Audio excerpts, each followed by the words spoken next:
Hare Nama, Hare Nama eva kevalam, Kalo nasteva, nasteva, nasteva gatiranyata.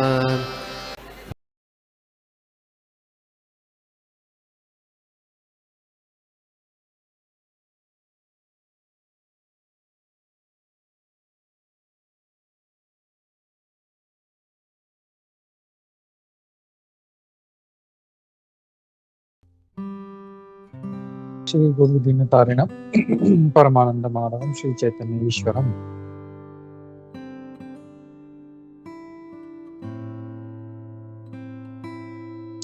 Hare Krishna. Okay, thank you. Share करता हूँ screen.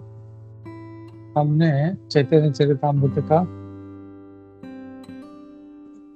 40 श्लोक पढ़ा था हम लोगों ने।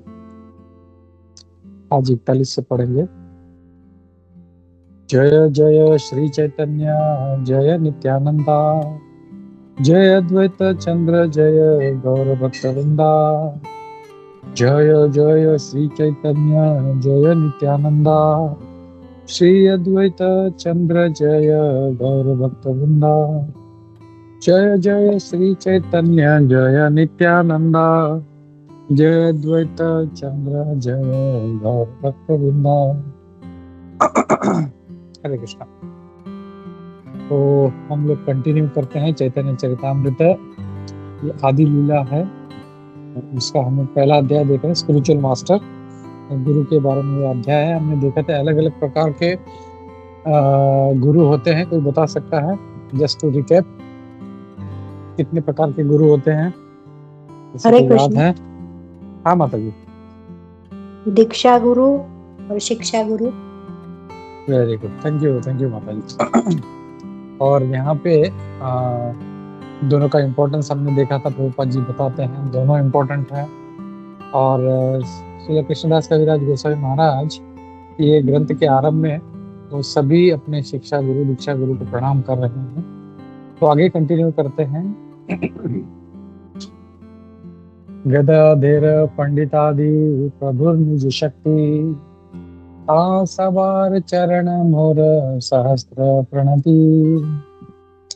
मैं जो अंतरंगा शक्ति है उसको प्रणाम करता हूँ, जो है गदाधर पंडित, जो उनमें सबसे सर्वश्रेष्ठ है। तो गदाधर पंडित जो है सर्वश्रेष्ठ है, वो उनकी अंतरंगा शक्ति। और वो कौन है? साक्षात श्रीमती राधा रानी, उनका ही स्वरूप है। इसलिए यहाँ पे वो कह रहे हैं वो अंतरंगा शक्ति है, निजी शक्ति। और उनको उनके चरण में सवार चरण मोर सहस्त्र प्रणति, मैं प्रणाम करता हूँ सहस्त्र। नेक्स्ट, श्री कृष्ण चैतन्य प्रभु स्वयं भगवान, तहार पदार विंद अनंत प्रणाम।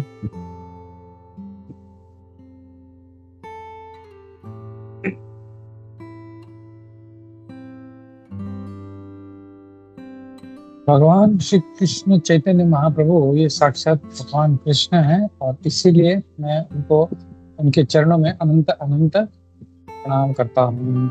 इसमें कोई तात्पर्य नहीं है। नेक्स्ट श्लोक। सावरणे प्रभु रे करिया नमस्कार, यही छयते हो याचे करिए विचार। Having offered obeisances to the Lord, भगवान को प्रणाम करने के बाद उनके जो सारे 6 उनके पार्षद हैं,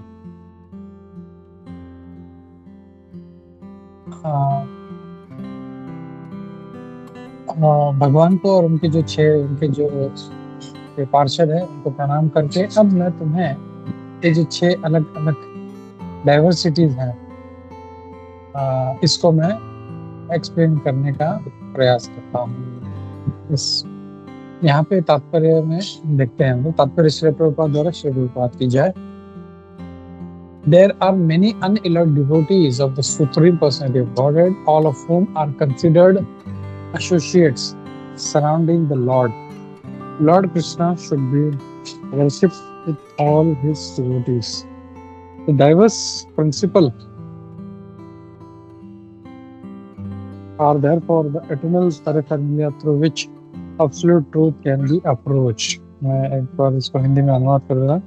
भगवान के बहुत सारे शुद्ध भक्त हैं जो उनके पार्षद माने जाते हैं। भगवान कृष्ण उनके सारे भक्तों के साथ उनको हमें पूजना चाहिए। डाइवर्स प्रिंसिपल्स आर देयरफॉर, और इसलिए उनके जो सारे पैराफेरनेलिया हैं वो अलग अलग प्रिंसिपल हैं जिसके माध्यम से हम लोग भगवान तक पहुंच सकते हैं। एक मिनट, अगला श्लोक पढ़ते हैं।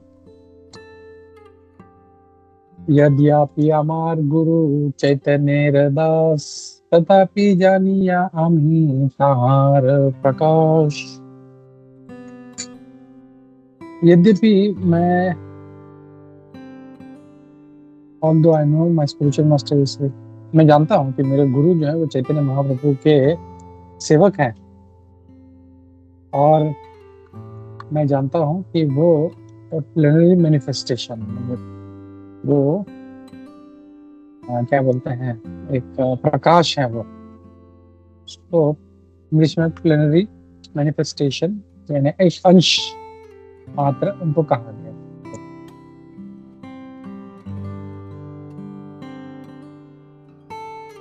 इसमें तात्पर्य पढ़ते हैं। तात्पर्य श्रील प्रभुपाद द्वारा।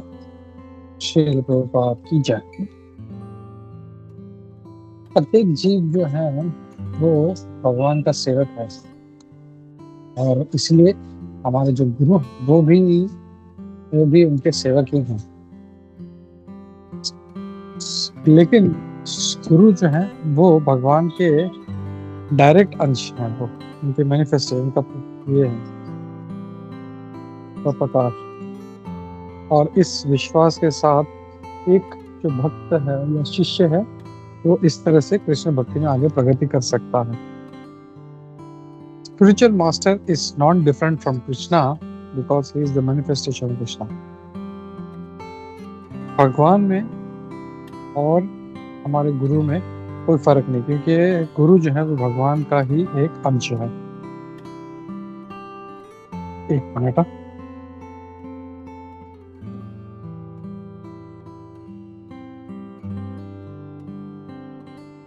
भगवान नित्यानंद प्रभु जो साक्षात बलराम हैं और पहले उनका अंश है भगवान कृष्ण के, वो आदि गुरु हैं। वो भगवान कृष्ण की लीलाओं में सेवा करते हैं और वो भगवान के सेवक भी हैं, मतलब उसमें भाग भी लेते हैं और उनके सेवक भी है। प्रत्येक जीव भगवान कृष्ण का दास है, चैतन्य महाप्रभु का दास है, और इसीलिए गुरु जो है वो भी चैतन्य महाप्रभु का दास है।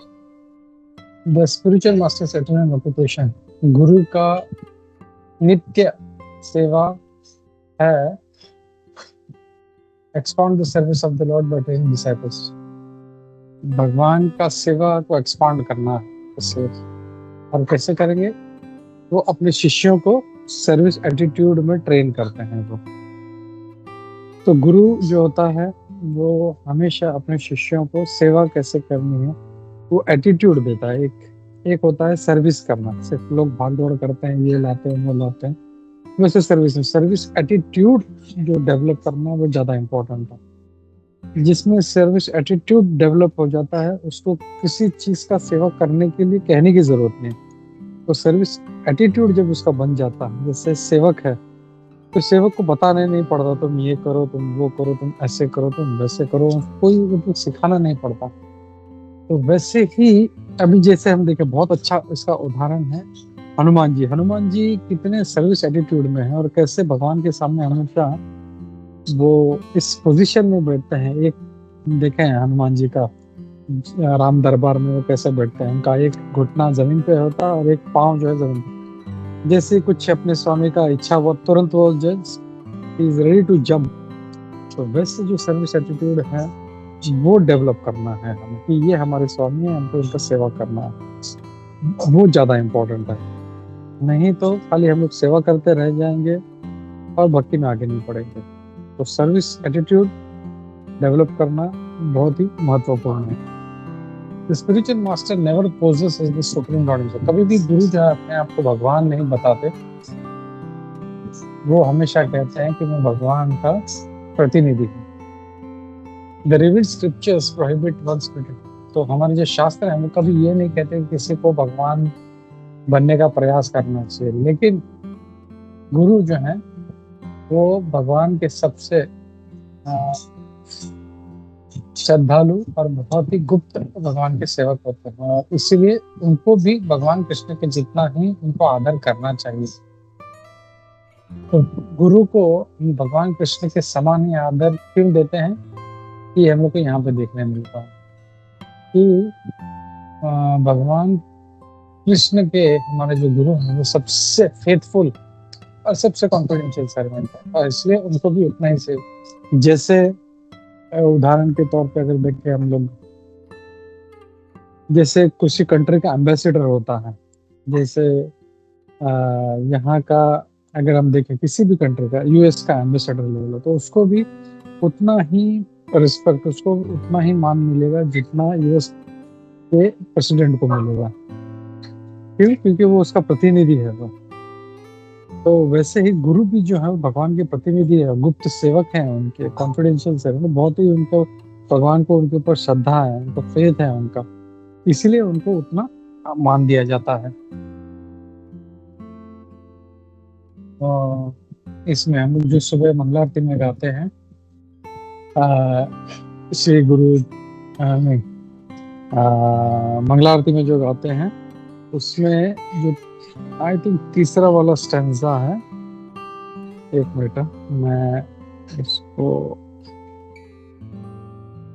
निकालने का प्रयास करता हूँ।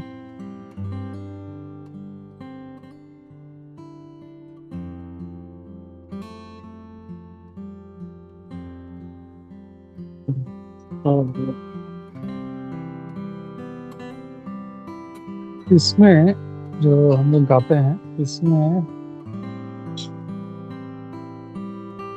जो तीसरा है आई थिंक शायद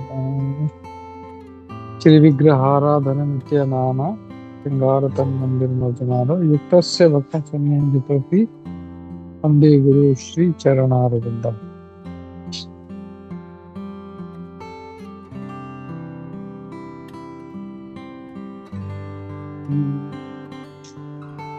नहीं वो श्लोक नहीं मिल रहा, ठीक है, ओके, चलो हम लोग आगे बढ़ते हैं। गुरु कृष्ण रूप हन शास्त्रे प्रमाणे, गुरु रूपे कृष्ण कृपा करे न भक्त गणे। अब यहाँ पे कहा जा रहा है कि according to the deliberate opinion of revealed scriptures, शास्त्रों के बहुत ही विचार करने के पश्चात जो मत रखा गया है वो ये है कि गुरु भगवान कृष्ण से अलग नहीं है।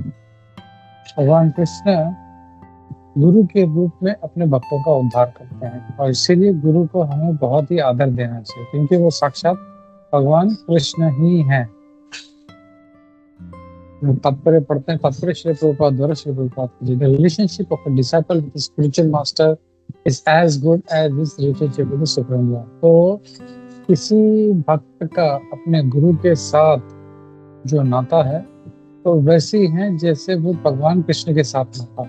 तो जो एक भक्त का अपने गुरु के साथ नाता है वही जो है भगवान कृष्ण के साथ में। एक गुरु जो है हमेशा अपने आप को भगवान का एक नम्र सेवक जो है वो उसका प्रतिनिधित्व करते हैं, लेकिन शिष्य को हमेशा गुरु को भगवान कृष्ण का एक रूप ही समझना चाहिए। तो गुरु का पूरा इम्पोर्टेंस यहाँ पे बताया जा रहा है।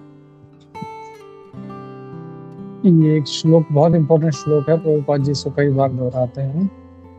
आचार्य माम विजानीया नवमन्येत तरहि चेत् न मर्त्य भूत्ये असूयेत सर्वं देवो मयो गुरुः। ये जानना चाहिए कि आचार्य को या गुरु को मेरी तरह ही समझो और कभी भी उनका अपमान मत करो। One should not N V him, उससे द्वेष भी नहीं करना चाहिए। ये नहीं सोचना चाहिए ये तो साधारण व्यक्ति है, वो भी मनुष्य के रूप में है। क्यों? क्योंकि वो सारे देवताओं के प्रतिनिधित्व है। अब ये जो श्लोक है ये भागवतम का श्लोक है। तात्पर्य में श्री प्रभुपाद जी बता रहे हैं ये जो श्लोक है ये 11वें स्कंद के 17वें अध्याय श्लोक नंबर 27 है, जहाँ भगवान कृष्ण खुद उद्धव को ये ज्ञान दे रहे हैं। तब वो बोलते हैं आचार्य माम भी जानियम, आचार्य मेरा है, मुझे ही जो है आचार्य समझो। जो आचार्य है या गुरु है वो मैं ही हूँ। और इसीलिए में देखते हैं गुरु का जिसके ऊपर नितांत श्रद्धा होता है वो भक्ति में बहुत जल्दी आगे प्रगति करता है। तो ये श्लोक तब कहा गया तब जब उद्धव को ये जो 4 वर्ण है और आश्रम है इसके बारे में वो प्रश्न पूछते हैं, तब वो बताते हैं। द लॉर्ड वाज स्पेसिफिकली, भगवान जो है खास करके ब्रह्मचारी के बारे में उनको समझा रहे थे कि कैसे अपने गुरु का ध्यान रखना चाहिए। तब भगवान कृष्ण ये श्लोक बोलते हैं। स्पिरिचुअल मास्टर जो है, जो गुरु है, वो अपने शिष्यों के द्वारा दिए गए फैसिलिटीज को भोगने के लिए नहीं है, वो पिता के समान है और बहुत ही जैसे एक बच्चा जो है बड़ा होने तक अपने माता पिता की बहुत ही ध्यानपूर्वक सेवा करता है, वैसे ही एक शिष्य ने अपने गुरु की आध्यात्मिक रूप से सेवा करनी चाहिए और बहुत ही ध्यान से करनी चाहिए। The spiritual master is also called आचार्य। गुरु को आचार्य भी कहा जाता है, या तो एक ट्रांसेंडेंटल प्रोफेसर, स्पिरिचुअल जो विज्ञान है इसका प्रोफेसर है वो। मनु संहिता 2.140 में जो आचार्य है उनका क्या ड्यूटी होता है वो बताया गया है। उसमें ये कहा गया है कि एक जो प्रामाणिक गुरु है वो शिष्य का चार्ज लेता है, उससे वैदिक जो ज्ञान है उसमें उसको आगे बढ़ाता है और जो भी बारीकियां हैं बहुत कॉम्प्लेक्स है उनको किसी से उसको समझाता है और किस प्रकार उसको वो दूसरा जन्म देता है। इसलिए कहते हैं कि किसी भक्त का जो है, किसी शिष्य का 2 जन्म होते हैं, एक जो माता पिता के द्वारा होता है और दूसरा शिष्य के द्वारा। तो जब माता पिता जन्म देते हैं तो उसका एक जन्म होता है और गुरु जब ज्ञान देता है उससे उसका जीवन में परिवर्तन होता है और इसलिए उसको दूसरा जन्म कहा गया। और इसीलिए ब्राह्मणों को द्विजय कहा जाता है। द्विजय यानी जो दूसरा बार जिसका यानी जन्म हुआ तो उसे द्विजय कहा जाता है। This ceremony perform to initiate a disciple. तो ये जो प्रक्रिया है जिसमें शिष्य को दीक्षा दी जाती है उसे उपनीति कहा गया है, या वो फंक्शन जो उस शिष्य को अपने गुरु के पास ले जाती है। One cannot be brought nearer to a spiritual master. One who cannot be brought nearer to a spiritual master cannot have success. तो अब यहाँ पे ये कहा गया है जिससे गुरु के पास नहीं लाया जा सकता उससे दीक्षा नहीं दी जा सकती। यहाँ पे ये थ्रेड सेरेमनी यानी उपनयन के बारे में कहा गया है। उपनीति यानी जो सेकंड जो है दीक्षा होती है। तो इसीलिए ये जो दीक्षा है इसको जो सेकंड इनिशिएशन कहता है वो हर किसी को नहीं दिया जाता। वो जब गुरु के बहुत ही क्लोज हो जाता है तब उसको ये सेकंड इनिशिएशन दिया जाता है। Thus he is indicated to be a शूद्र मनुष्य। और जो गुरु के पास नहीं आ सकता उसे दीक्षा नहीं दी जा सकती इस सेकंड इनिशिएशन की और इसीलिए वो शूद्र है। The sacred thread on the body of a ब्राह्मण। तो ये जो जनेऊ है एक ब्राह्मण के, क्षत्रिय के या वैश्य के शरीर पे, ये उसके गुरु के द्वारा दिए गए दीक्षा का प्रमाण है, उसका चिन्ह है। Is worth noting nothing if one merely to boast of high parentage। ये अगर सिर्फ अब देखो मैं ब्राह्मण हूँ, ये बताने के लिए अगर वो पहनता है तो उसका कोई वैल्यू नहीं। तो गुरु का कर्तव्य है कि वो अपने शिष्यों को ये दूसरी दीक्षा दे, और उनका ये संस्कार होने के बाद गुरु जो है फिर वास्तव में उनको वेदों के बारे में बताना शुरू करते हैं। एक व्यक्ति जो शूद्र है वो ऐसा नहीं कि उसको दीक्षा से दूर रखा जाता है, लेकिन वो अगर गुरु अगर उसको मान्यता देते हैं तो उसको दीक्षा दे सकते हैं।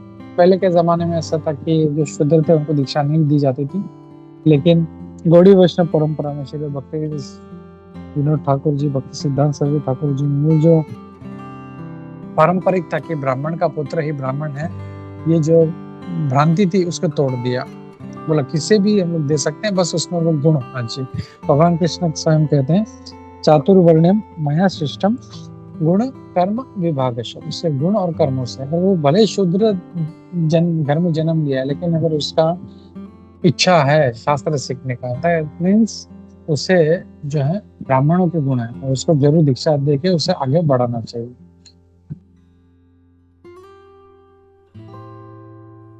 फिर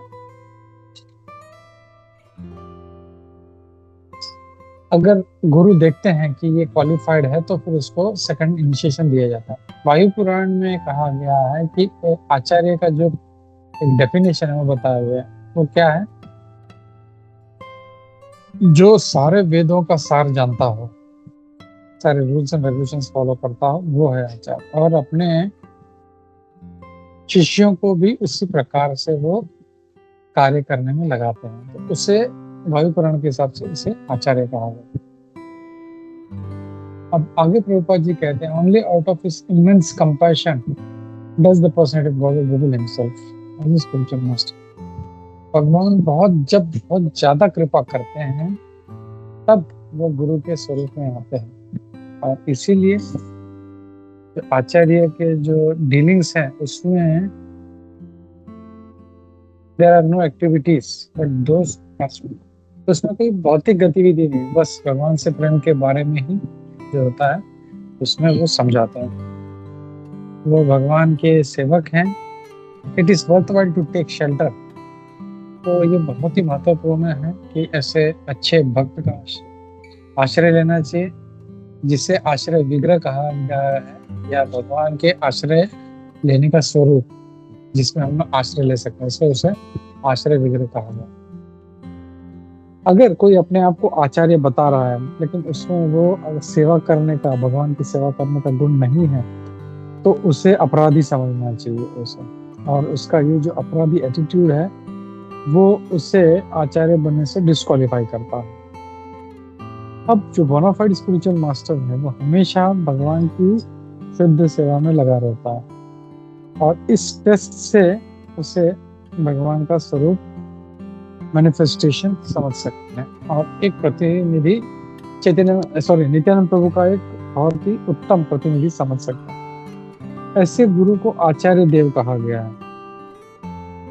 Influenced by envious temperament and dissatisfied because of attitude of sense gratification, mundaneness criticizes the real आचार्य।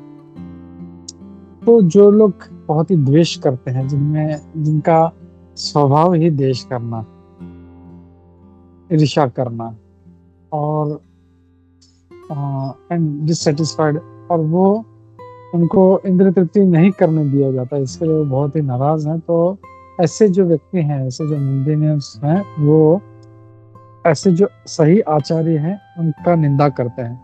वास्तव में एक प्रामाणिक जो आचार्य है वो भगवान से अलग नहीं है, and therefore to envy such an आचार्य, और इसीलिए ऐसे आचार्य का द्वेष करना भगवान के द्वेष करने के बराबर है। और इससे क्या होगा? This will produce an effect subversive और ट्रांसेंडेंटल रियलाइजेशन। तो ये जो हमें आत्म साक्षात्कार होना चाहिए, उसका विपरीत प्रभाव दिखाएगा। जैसे पहले बताया गया है, एक शिष्य को हमेशा अपने गुरु का आदर करना चाहिए और ऐसे समझना चाहिए कि वो साक्षात भगवान का ही रूप है।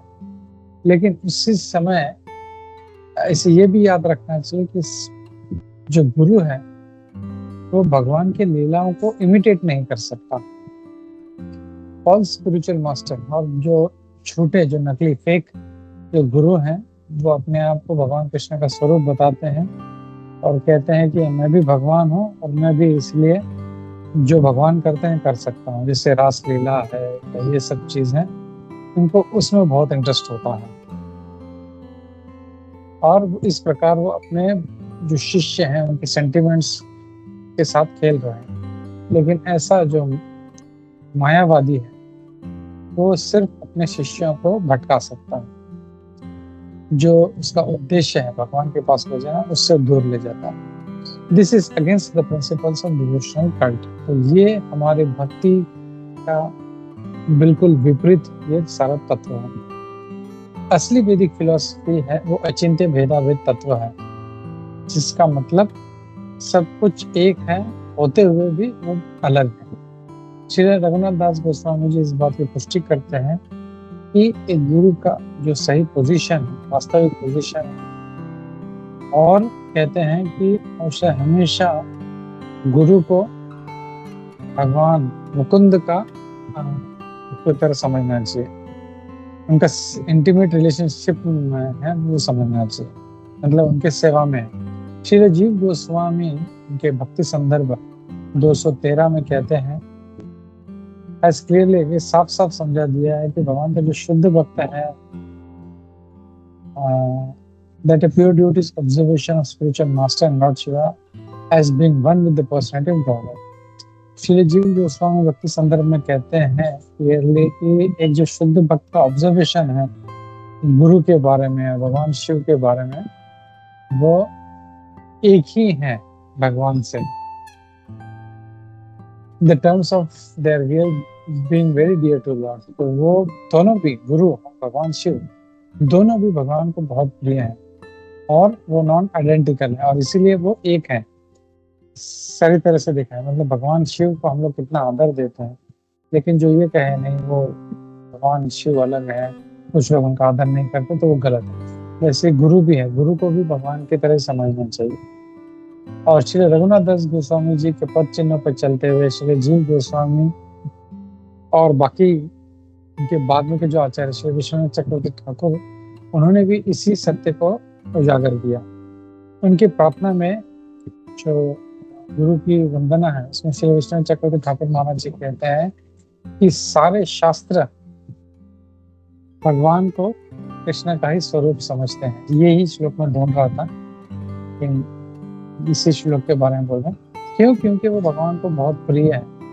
गौड़ीय वैष्णव इसीलिए गुरु का जो है पूजा करते हैं और इस प्रकार वो समझ जाते हैं कि वो भगवान के ही सेवक है। इन ऑल एंशिएंट लिटरेचर्स, सारे हमारे जो ग्रंथ हैं उसमें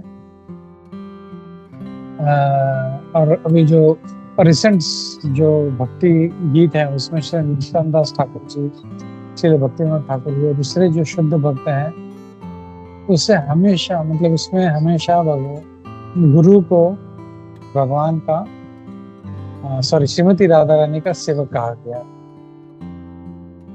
या श्री नित्यानंद प्रभु का सेवक कहा गया, का रिप्रेजेंटेशन कहा गया। तो यहाँ पे हम देख सकते हैं कि जो गुरु हैं उनका कितना इम्पोर्टेंस है और इसमें सारा पूरा जो इम्पोर्टेंस है गुरु का वो बता रहे हैं। तो 46 तक पढ़ा हमने, 47 हम लोग कल से पढ़ते हैं हम लोग। हरे कृष्णा। श्री श्री चैतन्य चरितामृत की जय, श्री चैतन्य महाप्रभु की जय, श्री कृष्णदास कविराज गोसाई महाराज की जय, श्री प्रभुपाद की जय, इस्कॉन गोविंद की जय। हरे कृष्णा। इससे संबंधित किसी का कोई प्रश्न है, कोई टीका टिप्पणी है तो लेते हैं। हरे कृष्णा।